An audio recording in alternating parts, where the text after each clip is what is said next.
Hello friends, इस video के अंदर हम लोग बात करने वाले हैं ASA 8.4 नेटिंग की। इससे लेटर जो भी वर्जन है उस पर हम लोग आज नेटिंग करेंगे। इस टोपोलॉजी के अंदर मैंने ASA का वर्जन 9.1 यूज़ किया हुआ है। तो प्रीवियस वीडियोस जो हम लोगों ने ASA नेटिंग क्रिएट किए थे वो सभी वीडियोस आपके 8.0 टू 8.3 ASA के थे, राइट। इधर अभी जो आपका मैं ASA यूज़ कर रहा हूँ वो 9.1 वर्जन है, इसलिए क्योंकि 8.4 के बाद कमांड्स चेंज नहीं है। 8.4 से पहले जो कमांड्स थी, जिस तरीके से नेटिंग क्रिएट करते थे हम लोग, उससे 8.4 के अंदर काफ़ी कुछ चेंजेस हैं।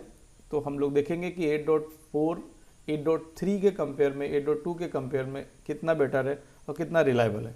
ओके, तो कुछ पॉइंट्स ASA के बारे में अगर बात करें तो डिफरेंस, बेसिक सा डिफरेंस ये है कि ASA में जो भी हम बाय डिफ़ॉल्ट इधर भी बात करें तो TCP UDP आपका परमिट है, ठीक है, TCP UDP अलाउ है।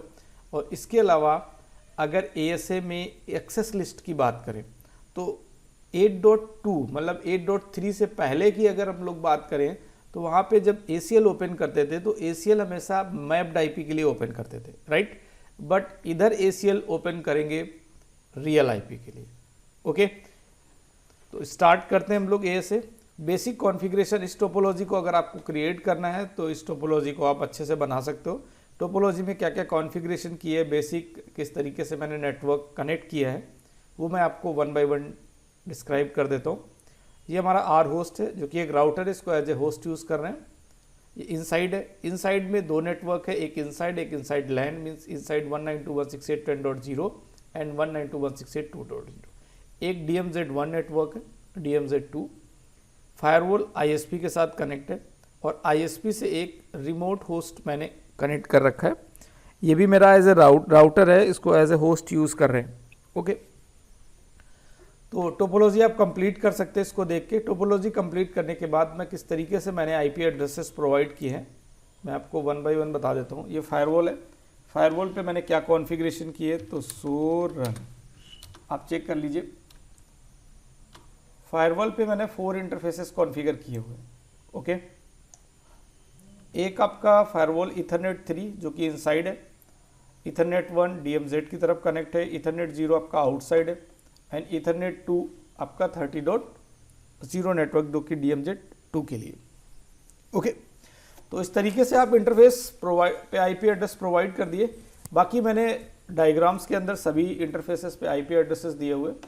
कुछ बेसिक से आपको कनेक्शन में प्रॉब्लम आएगी, इसलिए मैं अभी बता रहा हूँ कि R इनसाइड जो मैंने राउटर दिया हुआ है, इधर आप अगर ध्यान से देखेंगे तो मैंने इस पर शो IP इंटरफेस ब्रीफ जो IP एड्रेस दिए, 2 IP एड्रेस है, एक फायरवॉल के लिए 10.1 टुवर्ड्स फायरवॉल और एक आपका होस्ट के लिए 20.1। इधर से मैंने एक डिफ़ॉल्ट राउट भी दिया हुआ है टुवर्ड्स ASA। ऐसे मैंने DMZ1 से भी डिफ़ॉल्ट राउट दिया है ASA के लिए, DMZ2 से भी डिफ़ॉल्ट राउट दिया है ASA के लिए। ओके, तो ASA की बात करते हैं हम लोग।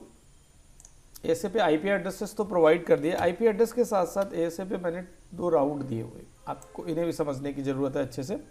एक राउट मैंने आउटसाइड के लिए दिया है, मीन्स डिफ़ॉल्ट राउट, और दूसरा राउट मैंने इनसाइड के लिए दिया है R होस्ट के लिए। तो इसकी हेल्प से हो क्या रहा है कि ASA आपका R होस्ट तक रीचेबल है और ASA आपका with help of default route remote host तक रीचेबल है। मीन्स आप कनेक्टिविटी अगर चेक करेंगे ASA से तो मैं रिमोट होस्ट का जो IP है वो 113.1.1.2 है, रिप्लाई कर रहा है, और आपका जो R होस्ट है जो इनसाइड में कनेक्ट है उसका IP एड्रेस आपका 192.168.2.2। ओके, तो इट मीन्स अभी आप फायरवॉल पे हो बट रीचेबिलिटी आपकी R होस्ट तक है और R रिमोट होस्ट तक है। Okay, done. करना आपको क्या है, आप इनसाइड इस राउटर पे, R होस्ट इस कंप्यूटर पे, इन दोनों पे ही आपको टेलनेट एंड पिंग दोनों चीज़ें इनेबल करनी। टेलनेट का मतलब क्या है, अगर आप फायरवॉल पे आपका नेटिंग वर्क कर रहा है तो आप इनसाइड का सिक्योरिटी लेवल 100 है, आउटसाइड का सिक्योरिटी लेवल 0 है। By default TCP UDP allow होता है, तो किसी तरह की कोई प्रॉब्लम नहीं होने वाली है। आपको ACL ओपन करने की ज़रूरत नहीं है और आप R रिमोट को जो होस्ट है उसको आप इनसाइड पे टेलनेट कर सकते हो। ओके, तो फर्स्ट ऑफ ऑल क्या है, अभी तो कुछ भी पॉसिबल नहीं, ना ही आपका टेलनेट होगा ना ही आपका पिंग होगा, बिकॉज आपने नेटिंग इनेबल नहीं की हुई है। तो अब नेट करने के लिए हमें ASA फायरवॉल पे चलना होगा। डन, फायरवॉल पे आ जाते हैं, स्टैटिक नेट कर रहे हैं सबसे पहले हम लोग। फायरवॉल पे कॉन्फ़िगरेशन मोड में आ गए। अभी ऑब्जेक्ट्स क्रिएट करेंगे। 8.2 में हम लोग कर रहे थे, उधर डायरेक्टली आप क्रिएट कर रहे थे कि स्टैटिक के अंदर आप इनसाइड टू आउटसाइड देखें। इधर थोड़ा सा चेंज है, इधर आपको इनसाइड के लिए एक ऑब्जेक्ट क्रिएट करना होगा, और अगर आपको इनसाइड लैन के लिए भी करना है तो उसके लिए भी एक ऑब्जेक्ट बनाना पड़ेगा, राइट। ऑब्जेक्ट नेटवर्क एक इनसाइड के लिए बना लिया मैंने। डन, इनसाइड में 1 to 1 करना है, तो आपने होस्ट ले लिया, बट मल्टीपल ऑप्शंस हैं आपके पास यहाँ पे। आप इधर ये देखिए, सबनेट भी ले सकते हैं, रेंज भी ले सकते हैं, और पर्टिकुलर सिंगल होस्ट को भी कर सकते हैं। ओके, तो आप सबनेट के थ्रू भी करके हम लोग देखेंगे और रेंज के थ्रू भी करके देखेंगे। अभी मैं सिंगल होस्ट के थ्रू कर रहा हूँ 1 to 1 static NAT. Okay, then आप होस्ट कर लीजिए। अभी इनसाइड में आपका 192.168.10.1 एक ऑब्जेक्ट आपका ये क्रिएट हो गया। दूसरा इनसाइड लैन के लिए भी आप ऑब्जेक्ट क्रिएट कर लीजिए, ऑब्जेक्ट नेटवर्क इनसाइड लैन। इनसाइड लैन के लिए कर लीजिए, इधर आपका होस्ट है 192.168.2.2। ओके, अभी मैं दोनों के थ्रू कनेक्टिविटी करना है, मीन्स आपको इनसाइड पे भी टेलनेट करना है और इस पे भी टेलनेट करना है, तो दोनों का ट्रांसलेशन होना चाहिए। तो दोनों ऑब्जेक्ट्स मैंने क्रिएट किए। सिंपली क्या किया है, ऑब्जेक्ट्स क्रिएट किया। आप सोरन ऑब्जेक्ट्स चेक कर लीजिए। डन, आपके 2 ऑब्जेक्ट्स हैं। अभी किसे ट्रांसलेट करना है, इनसाइड को ट्रांसलेट करना है, तो आपको इनसाइड ऑब्जेक्ट में आना होगा, नेटवर्क। डन, इनसाइड, इधर आपका NAT inside to outside, static NAT कर रहे हैं हम लोग, स्टैटिक। अब ट्रांसलेट किस में करना है, इनसाइड का तो आपका ठीक है, इनसाइड में कौन है 192.168.10.1।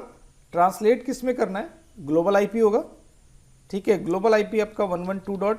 पब्लिक आईपी 112.1.1.5 है।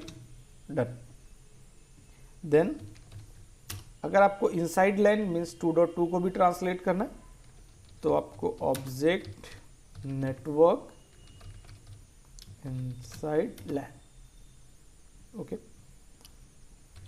Net inside to outside, static करना है, स्टैटिक, और इधर आप आईपी कर लीजिए .10। डन, तो आपका नेटिंग इनेबल हो चुका है दोनों के लिए, राइट। अगर नेट हुआ है तो टेलनेट हो जाएगा। तो अब आर होस्ट का आईपी 113.1.1.2 है, तो इसको मैं टेलनेट इनसाइड पे भी कर सकता हूं, क्योंकि इनसाइड को भी ट्रांसलेट किया हुआ है मैंने, और होस्ट पे भी टेलनेट कर सकता हूं, क्योंकि होस्ट का आईपी 2.2 है, इस पे भी मैंने ट्रांसलेट किया है, राइट। तो मैं होस्ट पे आ जाता हूं। डन, और मैं इधर टेलनेट करता हूं। टेलनेट ले रहा हूं मैं रिमोट होस्ट को। रिमोट होस्ट का आईपी है 113.1.1.2। ओके, तो अभी हम लोग बात करते हैं 113.1.2, तो इट मीन्स फायरवॉल पे ट्रांसलेशन होगा। तो फायरवॉल पे अगर पहले से कोई इंफॉर्मेशन नहीं है, तो मैं, अगर कोई इंफॉर्मेशन ना हो तो इसको मैं क्लियर एक्सलेट कर देता हूँ। मीन्स आपको इंफॉर्मेशन कोई प्रीवियस अगर नहीं पड़ी होगी तो मैंने उसको पड़ी होगी तो रिमूव कर दिया आर होस्ट पे।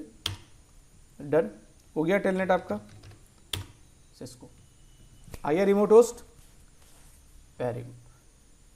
अभी इनसाइड पे भी एक्सेस कर लेते हैं। टेलनेट 113.1.1.2, इधर भी एक्सेस हो गया रिमोट होस्ट। तो आपने इनसाइड जो कि एक ऑब्जेक्ट था उस पर भी एक्सेस कर लिया, और इनसाइड लैन पे एक ऑब्जेक्ट 192.168.2.2 था, उधर भी आपने रिमोट होस्ट को एक्सेस कर लिया है विद टेलनेट। अगर ट्रांसलेशन हुआ है तो ट्रांसलेशन के लिए आप कहाँ चेक कर सकते हो, ASA से ट्रांसलेशन हुआ है तो इधर कमांड शो एक्सलेट की हेल्प से आप चेक कर सकते हो कि आपने ट्रांसलेशन 192.168.2.2 ट्रांसलेट हो गया आपका .10 में, एंड 192.168.10.1 ट्रांसलेट हुआ है आपका .5 में। ओके, ट्रांसलेशन हुआ है तभी टेलनेट हो रहा है। बट अभी आप क्या करते हो, आर होस्ट से पिंग करने की कोशिश करते हो, राइट। अभी मैं एग्जिट कर लेता हूँ, ओके। आर होस्ट से आप इसी आईपी को पिंग करते हो 113.1.1.2, बट पॉसिबल नहीं है क्योंकि टीसीपी एंड यूडीपी तो इनेबल है, अलाउ है, बट आईसीएमपी इको रिक्वेस्ट जो आप भेज रहे हो फायरवॉल के थ्रू आउटसाइड में, वापस इको रिप्लाई आपका परमिशन नहीं है। तो उसके लिए आपको क्या करना पड़ेगा, एसीएल ओपन करना पड़ेगा। और 8.4n लेटर में एसीएल आप किसके लिए ओपन करते हो, रियल आईपी के लिए ओपन करते हो, ओके। इट मीन्स आपका आर होस्ट पे भी पॉसिबल नहीं है और इनसाइड पे भी पॉसिबल नहीं है। अगर आपको इस पे भी चेक करना है तो चेक कर लीजिए, पिंग 113.1.1.2 इधर भी पॉसिबल नहीं, दोनों जगह पॉसिबल नहीं। तो आप आ जाए, एसीएल ओपन कर लेते हैं, कॉन्फ़िगरेशन मोड में आ गए, एक्सेस लिस्ट,